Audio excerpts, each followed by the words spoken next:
Welcome back, AP. Welcome back to your flip classroom. And oh, hello. Oh, you want to come be in the thing? All right. So now look. So welcome back to your flip classroom, and welcome back to your last flip of the summer. I know, right? PB, isn't that crazy? Now the big thing about it though is this is your last flip of the summer, and we're gonna try to keep it a little bit shorter than all the other ones and stuff like that. By the way, during the year, remember, don't expect these flips to be like 40-something minutes. There's no way I could do that, and there's no way I would ever want to do that to you with all of your other schoolwork and stuff like that. They'll actually be closer to like 25-ish, like in that neighborhood. I'd like to keep them under 30 at the best possible. But the big thing about it is, though, is let's keep diving going forward and blah, blah, blah. This is, yes, my last day of summer. Makes me feel kind of like this.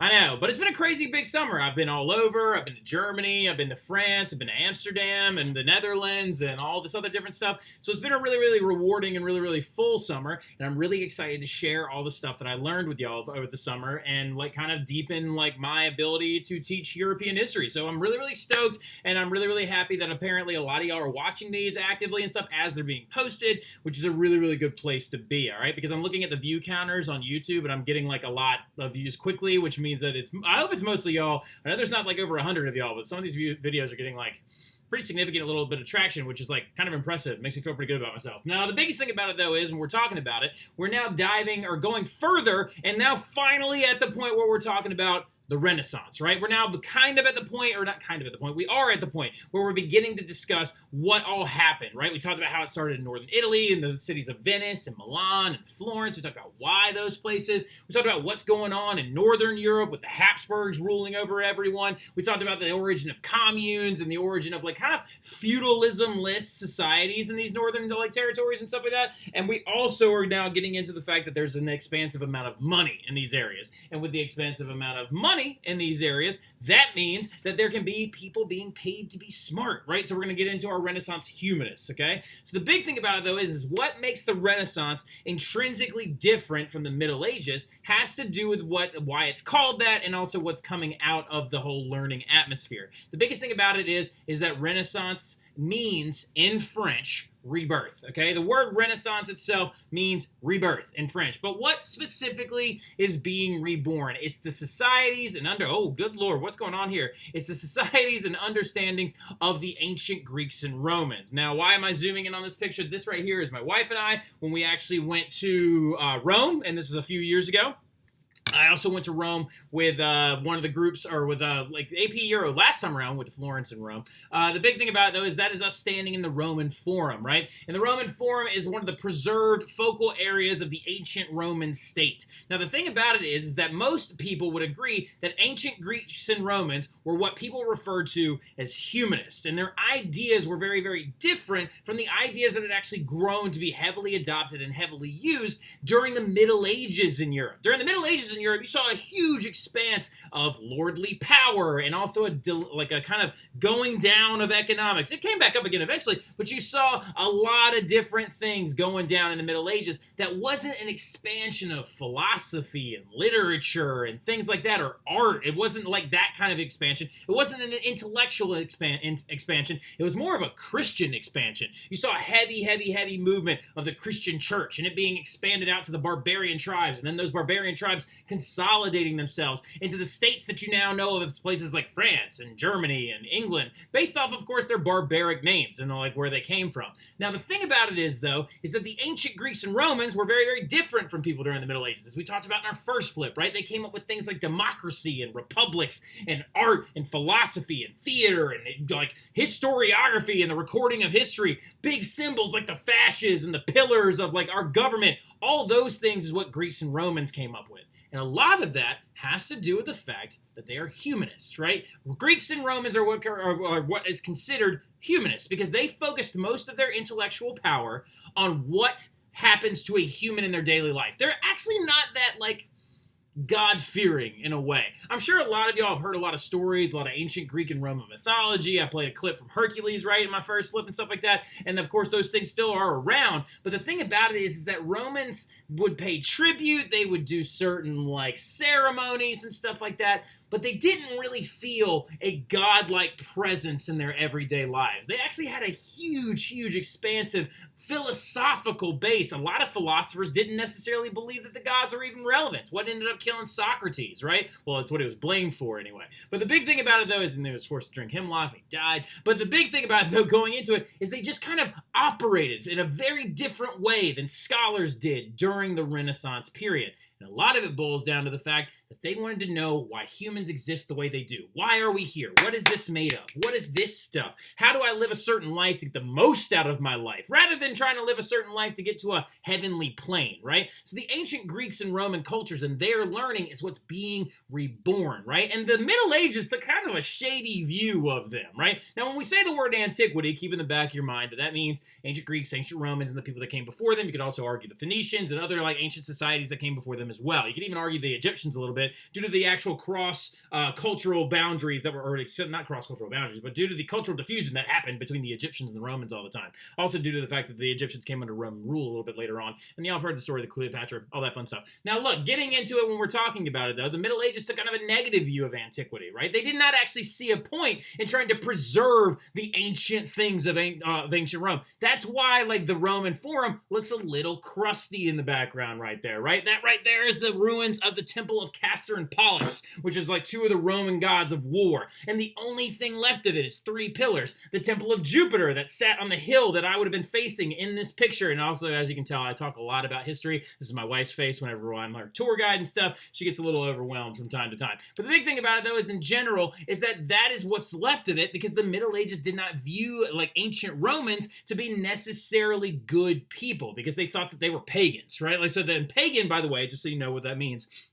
a pagan is a person that worships multiple gods, right? Multiple gods or uses gods to kind of explain forces of nature and things like that or the human condition and rather not being the people that actually worship a Christian God, right? So the Middle Ages view of antiquity is kind of a negative one and they actually let a lot of things in Rome fall into rubble. They allowed a lot of these different things to crumble and die away because they didn't revere the Romans in that way and the Middle Ages allowed a lot of their learning to dissipate as well. So a lot of scholastics, a lot of smart people in the Middle Ages didn't focus on the learnings of Romans and Greeks as much as they focused on translating the Bible from Latin text, expanding on the ideas of Christ and his apostles, focusing on that one book, the Bible, for 1,000 years, right? Trying to focus on state building and their own forms of government rather than using necessarily the Roman traditions because they wanted to kind of leave them behind. Because if you actually look at Rome and Greece and the things that they set the Middle Ages up to be super prosperity-wise, I mean, think about it. The ancient Romans and Greeks were voting. They were voting. They had people that voted in their society.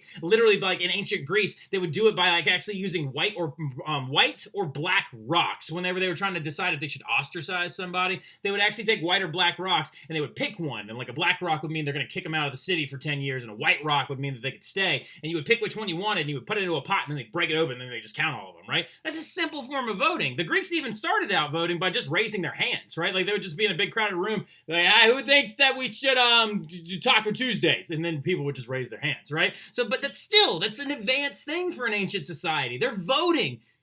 Didn't really vote in the Middle Ages. It was all lordly aristocratic power. It's like, what's your last name? Who's your dad? Where were you born? Blah, blah, blah, blah.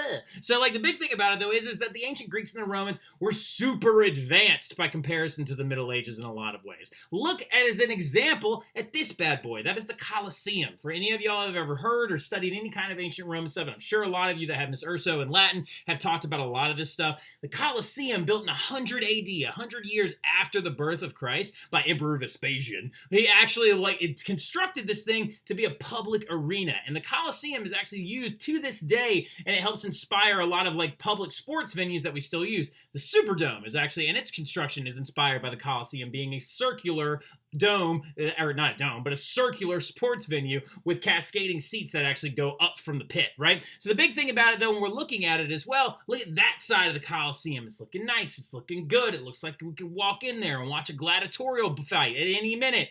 But if you keep looking really closely, you'll notice that there are a lot of like pockmarks on the outside of it, right? You'll notice that a lot of the stone has been replaced. Like some of this stone up here is much newer than the stone that is actually there below it. Because, I mean, come on now, you got to replace some of it. I mean, this stuff is over 1,000 years old. But the thing about it, though, is those little pockmarks, all that little stuff, and the fact that these 2 entire rings are actually missing, if you walk around the other side of the Colosseum itself, you'll see that like half of the building is gone. Well, why? What happened to it? Why would the people of the Middle Ages allow this immaculate arena to fall and to crumble? Well, a lot of it has to do with thievery. There was these things called like bronze and metal thieves that would actually pick like use a hammer and go like cling cling cling and like actually rip the bronze rods out of the actual structure and then sell it on the black market, and no one really cared. Also, it was hit by an earthquake in the 1300s that really caused a lot of damage to it, and the Middle Ages people of ancient Italy, or excuse me, the medieval people of Italy didn't decide that it needed to be rebuilt in the way that it was, because the only thing it was really used for was maybe some Christian services actually after the fall of the Roman Empire. So the thing about it is that's actually me standing in it as well, and this is what it looks like on the inside. It doesn't have marble seats anymore. It doesn't look like what it did because the Middle Ages allowed it to crumble, and that right there is of course almost 30 Chappelle girls sitting in front of it when we went actually like a couple years ago, or like not a couple years ago, last year, that was last year, yeah. So now look, the big thing about it is weeds grew around it. They allowed cattle to graze near it. The thing about it is that the Middle Ages did not protect the intelligence and the well-being of the ancient Romans and Greeks on purpose. So following the fall of the Roman Empire, most ancient texts and wisdoms were lost, right? Like a lot of them just kind of went away, or they ended up buried in pits underneath like churches, okay? So like churches and like also very, very commonly cathedrals would be built on top of ancient Roman sites. And so they had a lot of scrolls and they had a lot of like things and writings that were actually written by ancient Romans that could have been really, really good for the Christians of medieval Europe to use to create a more intellectual base of their society. Problem is that we have lost a ton of them. Some of them are gone. Like they've been destroyed and we'll never get them ever again. And a lot of it too as well is the fact that monks during this time period were not focused on translating the works of ancient Romans and Greeks. They were focused on translating another Bible. Literally, monks would spend hours a day in vows of silence, just having nothing to do rather than copy a version of this book, right? Like copy a version of the Bible over to another one, because there was no way to make books quickly. So monks were always focused on trying to create as many Bibles and as many religious texts as they possibly could.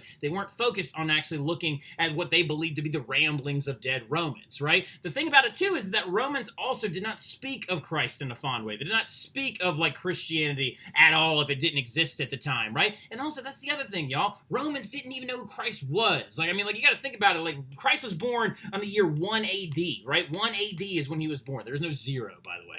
Like, so he was born that year. So all the Romans that came before him didn't even know he existed, right? For example, Julius Caesar, my favorite Roman to ever walk the earth, because he's so cool and his story is awesome, and he literally like had a kid with Cleopatra, and he like killed a bunch of pirates and like had them like their necks slit and crucified. It's a whole thing. It's a really cool story though. But the biggest thing about it is he died in 44 BC, 44 years before Christ was ever even born. So the thing about it is these monks were not focused on like the lives of Julius Caesar. They were focused on trying to spread their religion, right? So also the other big thing about it is, as well, is a lot of times those like papers, the scrolls that Romans had written on, they actually learned a process to try and like strip the writing off of them so they could have paper to write on more during the Middle Ages. It was very hard to make paper. The Muslims actually invented a paper making process that was actually going to be used during the Renaissance to actually make books much, much quicker than it had ever been made before. But the thing about it is the monks needed to use as much paper as they could get their hands on. So a lot of times they would take those ancient Roman scrolls and literally erase from history the things that they had written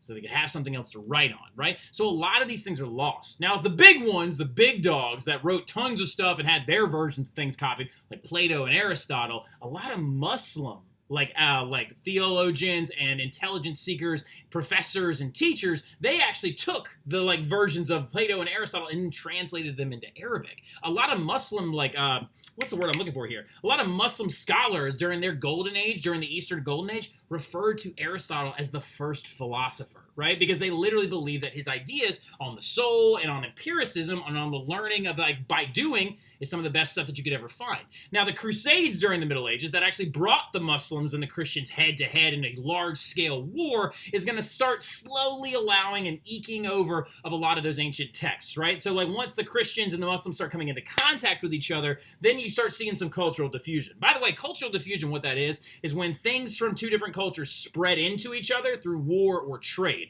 So because of the Crusades, you're seeing a slow return of some of that old intelligence, right? You're seeing a slow return of things like The Republic by Plato, right? You're seeing a slow return of like different elements of Aristotle. And we can see this actually during the late Middle Ages with like some scholars beginning to look upon these Greek and Roman like philosophers, look at their work and trying to apply it to Christianity. I'm sure some of y'all have heard of the very, very famous saint, St. Thomas Aquinas, right? St. Thomas Aquinas, also known as the Big Dumb Ox, is literally the guy that is responsible for scholasticism, right? Because he actually read works by Aristotle and then he wrote texts of his own trying to figure out on the soul, right? He tried to actually like theorize, is the soul corporeal? Does it exist here? Is it in my body? Or is it in another earthly plane? Where is it if it is a thing, right? So like that's a really, really big. St. Thomas Aquinas demonstrates to us that literally slowly Greek and Roman thought was starting to make its way back over to Europe. It wasn't an immediate thing. It wasn't immediate like a bang and then all of a sudden it's back. It's going to be slow, right? And it's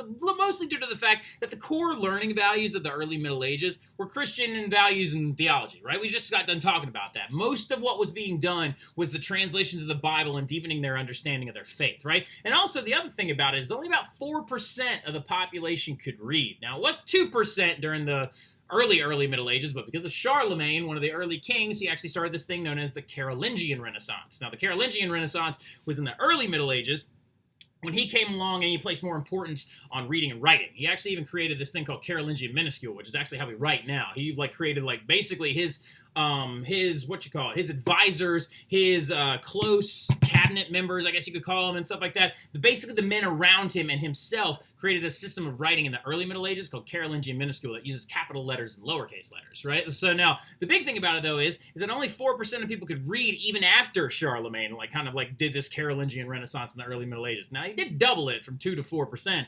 It's pretty impressive. But at the same exact time, the German word for count or earl is Graf, and Graf literally means scribe. So basically, if you were wealthy enough, you knew how to read and write, okay? And the thing about it, when you're thinking about it, that means that, like, literally, think about how slowly information would spread during, like, the Middle Ages, because most people couldn't read. Do you know what the literacy rate of the United States of America is right now? Is 99.8%, right? Like, so, like, that's a huge number. 99.8% of people can read in the United States. But I want you to imagine a life, a 1,000-year time span, where most people couldn't read and write. Of course, there's not going to be a lot of intelligence from ancient Romans and Greeks running around, right? And this is also why a lot of people theorize the Renaissance never really happened. There are some historians out there that say that the Renaissance was never really a thing because it didn't really affect everybody. It just kind of mostly affected wealthy people, which is true. I mean, like, I'm not going to sit here and pretend like the Renaissance, I think the Renaissance happened, okay? First of all, let's go ahead and throw that out there. I think the Renaissance is a thing.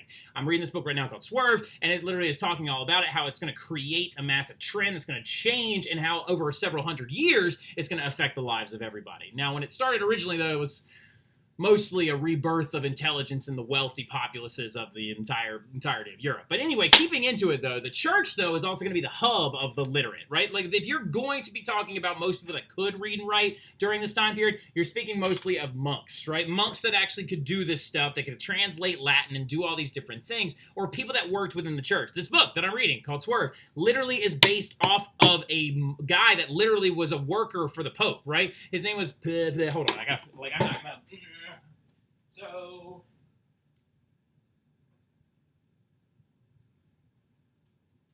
this book also won the Pulitzer Prize, which is very, very impressive. So if any of you are interested, it's very, very good. But the big thing about it, though, is literally this guy, Stephen Greenblatt, also wrote a really famous book about William Shakespeare as well. But in this, he's actually talking about a guy named Poggio Bracciolini, it looks like broccoli, Bracciolione, who was a scribe for the Pope. Like, that was his job, was to learn how to read and write. And he really wrote down edicts from the Pope. But eventually he went off and he found an ancient poem from an ancient Roman philosopher called On the Nature of Things. And it was written by, he found it in a remote monastery. It was written by a guy named Lucretius, right? Like, so from ancient Rome.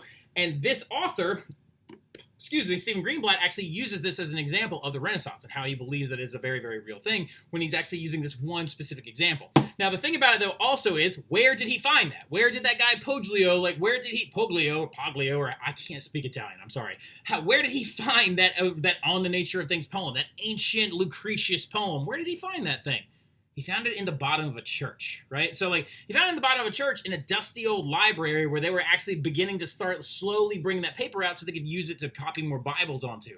But he found this poem on the nature of things, where it talked about where did the universe come from, Where did it all start from? And we believe that Lucretius, that ancient Roman thinker, believes that it all snapped into existence, much like the Big Bang, right? So the thing about it though is when you're looking at it, basically, that's where all the intelligence was being held. So as the church begins to release some of these old findings, and then the monks begin to actually read them, expand on them, and some of these other Renaissance thinkers come along that aren't necessarily involved with the church, they're going to be the ones that popularize a lot of this stuff, which is going to be really, really big. Now, the High Middle Ages, though, texts are going to start being rediscovered.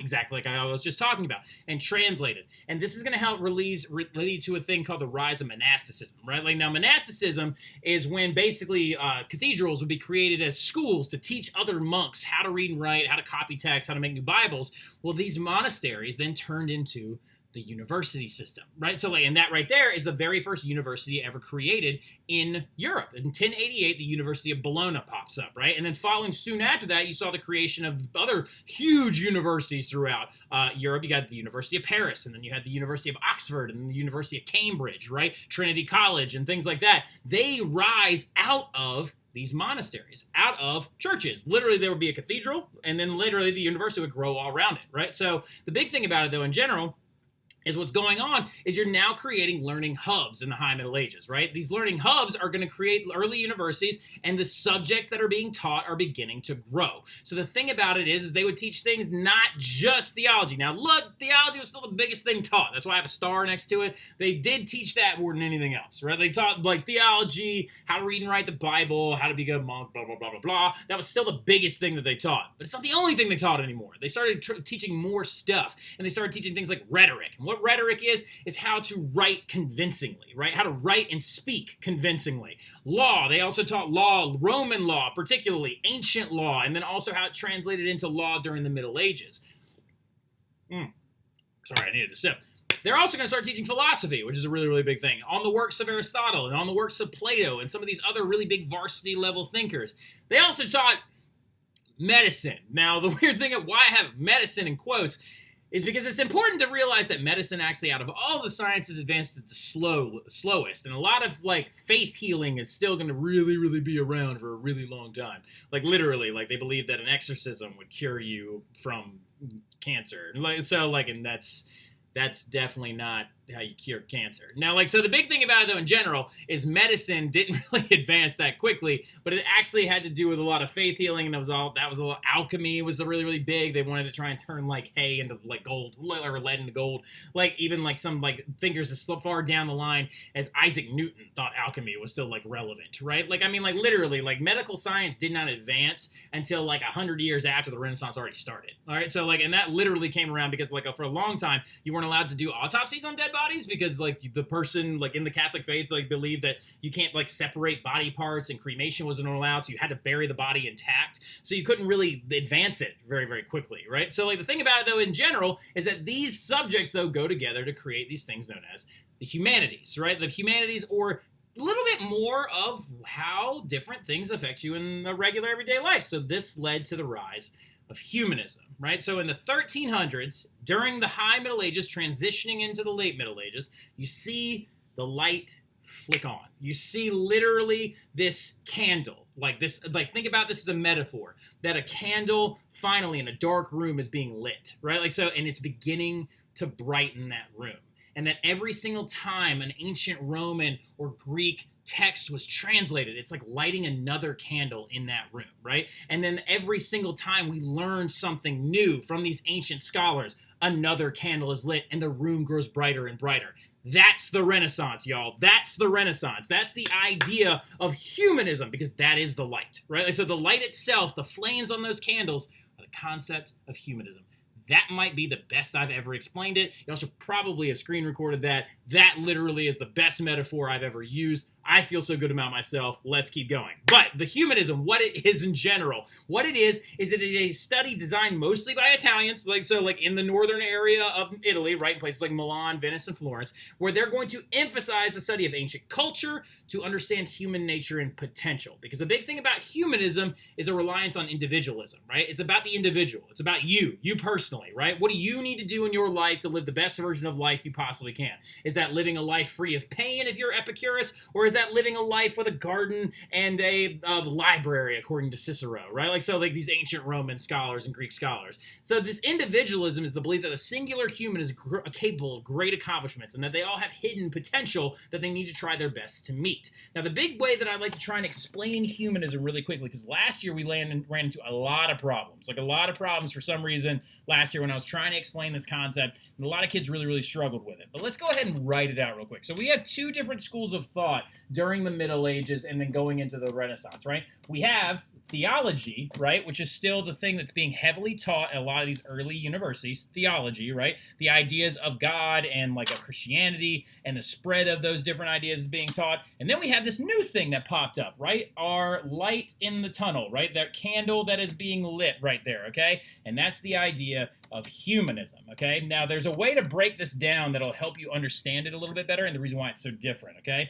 But the reason why is because when you look at theology, the word right here, theo, is actually of Greek origin, right? And theo comes from the word theos, which means in Greek, God, right? Like, so like literally, so it is the study of God, right? Like, so like that is the word theology. That is why those monasteries focus so much on copying those texts of the Bible, because they're all about studying theology. Now, in the Middle Ages, theology was the big thing to study, right? Because a lot of people were like reliant on their faith. They couldn't read or write. They led a bad life. 75% of people were serfs. It was a really, really rough existence. They were like, okay, this is a terrible life. I hate this. Like, I'm so subject to droughts and famines and stuff all the time. I could stump my toe and get tetanus and die on Tuesday. Like, so a lot of it was like, if I live a good life, I'll be rewarded in heaven, right? So it was a big, big, big, big carrying thing, and Christianity began to spread really fast. Well, what's the base product of the idea of humanism? It's the focus on the human being, right?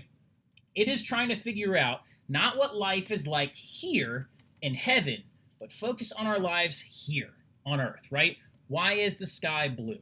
Why does my dog do annoying things? Why, like, for example, humanism asks the question, what is the best life to live, right? Is God real? Like, so, like, or is God in nature? What is he? Where is he coming from? If God exists, who created God, right? Like, that's the ideas of humanism. It's focusing on the ideas and the idea of the human brain and its potential, and you can see humanism in three-dimensional and like very, very poignant works when you look at Renaissance art. That's when y'all are looking at your Renaissance art and stuff like that. When you're writing that essay, do not forget to write that. So like the big thing about it though is because it's basically a writing sample. I just want to see what you can write. So like the biggest thing about it though in general, so don't break the bank. You don't have to write like an 8-page paper. It's not that serious, okay? Literally, I'm looking for like a 5-paragraph essay about your art and like how it reflects the Renaissance, right? So the big thing about it is like you can see humanism in that art because these artists are trying to get better and better and better, right? Like they're trying to make their works better. They're trying to make them look three-dimensional. They're trying to make portraits look like the person, right? Because it's the focus on the human being, not on God in the afterlife, but on our existence here. And the reason why this is so big is because that's what Greeks and Romans did, all right? Greeks and Romans focused on all that stuff all the time, right? Like, so that was their main point of focus constantly. Like, when you look at some of these ancient Romans and ancient, like, Greek, like, thinkers, like, all the stuff that they talked about was literally the concepts of what's going on with you, what's going on with you in this world, what's going on with you in this life, right? And those ancient thinkers that inspired humanism, that were humanists themselves, some of the big varsity level guys like Plato, Aristotle and Cicero, right? Plato, for example, was a rationalist, right? He actually came up with the concept of, he basically believed that the human mind is capable of logic, and logic can solve almost any problem, right? So, for example, Plato was one of the very first people to kind of turn away from the Greek gods, and he believed that there were like two universes, right? This is his theory of forms, is what he called it. He believed basically that there was like a perfect universe where everything came from, and in that perfect universe, there's like a perfect version of a man, and there's like a perfect version of a dog, and his name's Pierre, he's right there.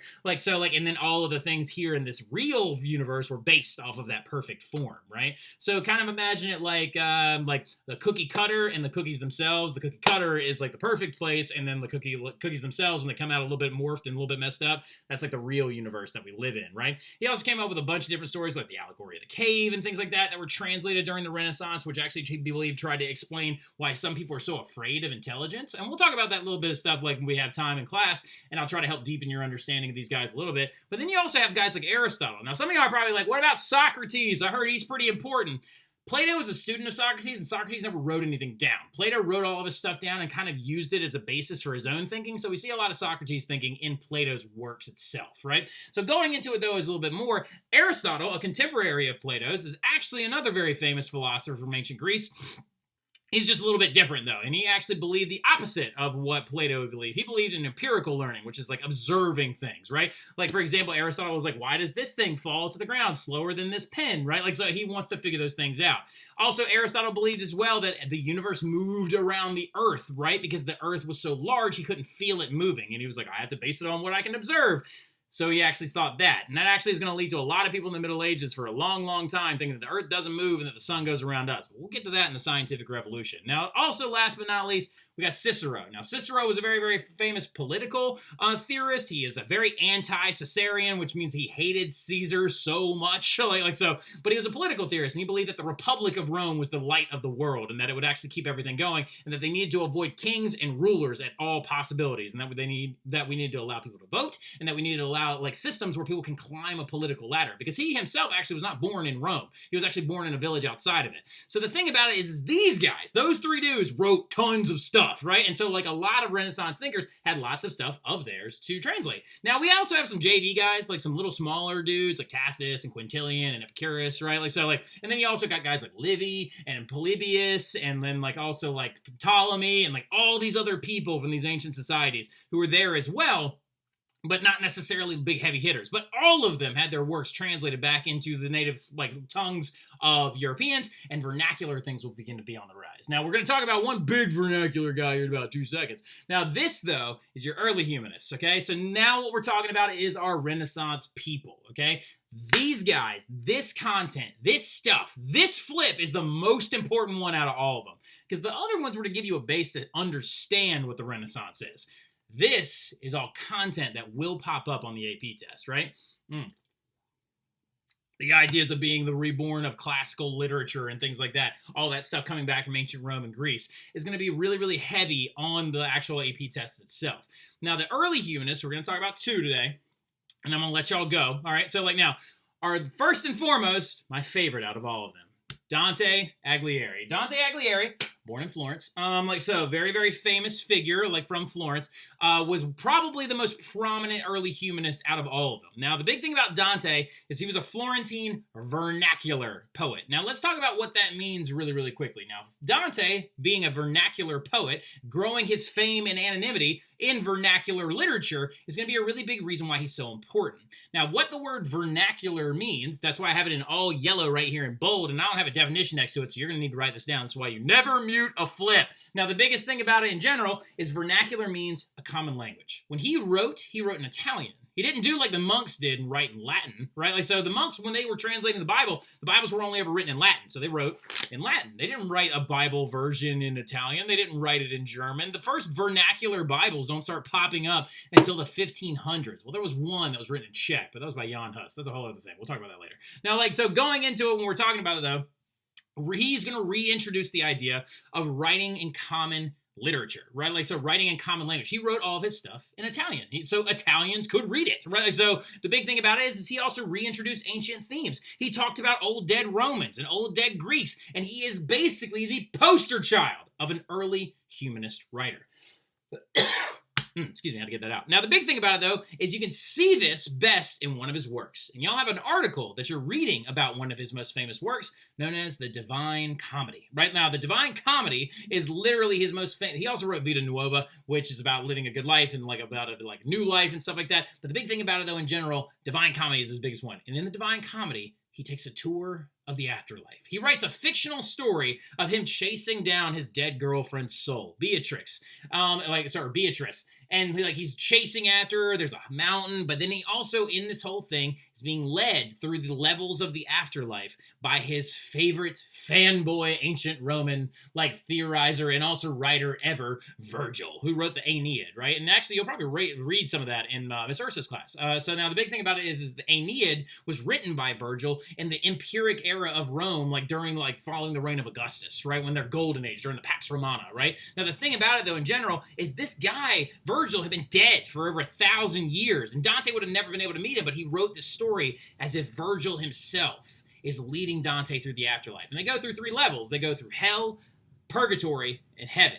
But the biggest one that everybody remembers is what's known as the Inferno, right? And the Inferno is actually hell, right? So, like, that is the layer of hell that he walks through first. And he goes through the 9 circles of hell, and he sees all these people being punished in different ways. And we'll talk about that stuff a little bit in class as well. But my favorite part about it is where the story begins, and he walks him through the gates of hell, right? He walks him through the gates of hell, and written in a big, big scrawling metal archway above the thing, literally in Latin says, "Abandon hope, all ye who enter here." So it's basically saying leave hope behind because welcome to hell. And it's a really, really cool story. And later they meet all these different people and they go through this whole thing. Like, if you want to look into it a little bit more, I highly suggest that you do because it's phenomenally interesting. And we'll talk about it a little bit more in class as well.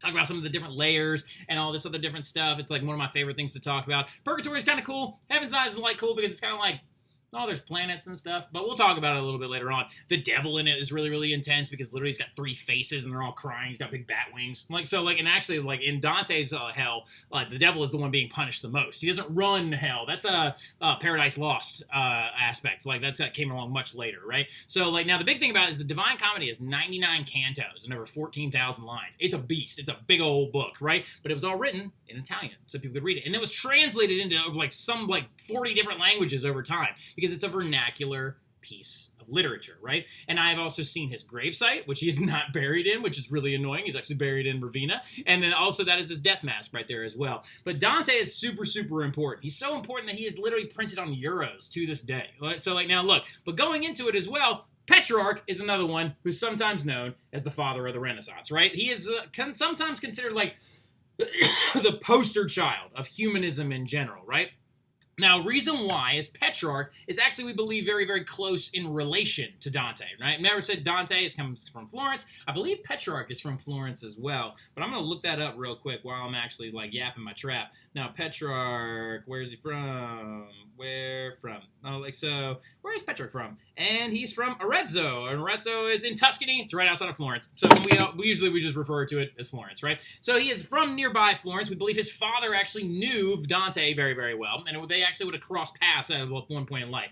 But Petrarch is considered the father of the Renaissance because literally he is considered the humanist guy. He dedicated his life to translating ancient Roman works, right? He also has these love letters that he wrote to some of these dead Romans. There's a famous one that he wrote to Livy being I wish I could be alive when you were alive, and or you could be alive while I'm alive so you could bless us with your intelligence, right? Literally, he would just translate reams and scrolls and stacks of stuff from these old ancient Romans, and he studied these manuscripts and these ruins. And he is the first one to actually refer to the Middle Ages as a dark age, right? He is actually the very first one to be when Rome fell, it was the worst thing that ever happened because our continent entered into 1,000 years of darkness, right? And he didn't mean darkness, actually physical darkness. He meant darkness as in limited learning, right? So, you see what I'm talking about? That's why Petrarch is so big and such a big deal, because he believes that revitalizing classical text would bring about a new golden age. And that's why he's called the father of the Renaissance, because he led that wave, right? He's that first wave leader in trying to translate all these new works. Whereas Dante reintroduces classical literature and vernacular literature, Petrarch starts bringing up the old ideas of ancient Romans. And these two things collide together, and they make the Renaissance, right? And so the thing about it is he also believed in new education models. He thought young men should need to study the works of ancient Latin and Greek authors. They need to study rhetoric. They need to learn how to write better and more convincingly, use grammar better, how to actually give speeches and orations like ancient Romans did, because that's a big thing in ancient Rome. Literally Caesar, most of his power was precedented on the fact that he literally could give a speech and get a crowd jazzed up, right? He could literally read a speech off of paper and text, or wing it a little bit off the top of his head to get people to literally believe everything he was saying. And Petrarch was that is why the Romans were so much better than we were, because they could just do it. They could just write. They could just make you convinced of their ideas, right? And so the thing about it is he also thought that studies of classics should be known as the liberal studies. And that led to the idea of the liberal arts, right? So in the liberal arts and liberal arts colleges, where they believe that you should have a more well-rounded education, right? Where you actually should have, we actually, for example, at Chappelle, believe that you should have a very well-rounded education, more like a liberal studies course, right? And liberal in the sense, not politics, it's not what it means. Liberal in the sense of a new way of thinking, right? So the liberal studies is the idea of not just theology, not just medicine, study many things so you can apply all of that learning to yourself because it makes a better human. He also is very, very famous for writing a very famous poem called The Ascension of Mount Venus. And at the Ascension of Mount Venus, he claims that he climbed to the top of a mountain. This is a big one, all right? You might want to jot this down real quick. Petrarch in the Ascension of Mount Venus. Venus is spelled Venous. All right, so yeah. He says that no one has ascended this mountain. No one has ascended this mountain since the time of the ancient Romans. No one has ever walked up there and seen the views from this mountain since the ancient Romans were alive. And he wrote this story as if he walked to the top of it. And he didn't go there to get closer to God specifically. He went there just to see the view. But he also believed in God. Like the big thing about it is Petrarch was a devout Christian. And he also though believed that like humanist things and doing things that are hard and like tough and things that like that are like going through, like it's better than going through the motions, because those experiences bring you closer to God to see his like divine creation. You understand what I'm saying? It's kind of like humanists did not get away from God. They kind of like used the intelligence in a different manner, which is a really, really important thing to kind of just like understand a little bit. Now, when we're looking at humanism in general, you have your big dogs that we just talked about, Dante and Petrarch, right? But then what's going to happen to humanism over time is it's going to begin to split into three big chunks. You have your secular humanists, which are going to be people that kind of do a lot of different things, or like people that do like code writing and like architecture and like but mathematics and stuff like that. Those are your secular humanists. And you're also going to see the rise of civic humanists, which are going to be people that worry themselves mostly about education and government affairs and how that should actually affect a person. And then you have religion and Christian humanists, which is, yes, big thing, is the Renaissance and Christianity are going to mix together. And that right there, that's y'all's last flip. All right, so like that is your last flip. We're leaving it right there. I hope y'all enjoyed your summer. I will see y'all soon. These flips will be due in totality along with everything else the Tuesday we come back. Not the day, not that Monday. That Monday is that last day where we go through all 7 classes. We're going to check everything that Tuesday, okay? But I'll see y'all soon. Y'all have a good one. Can't wait to meet all of you.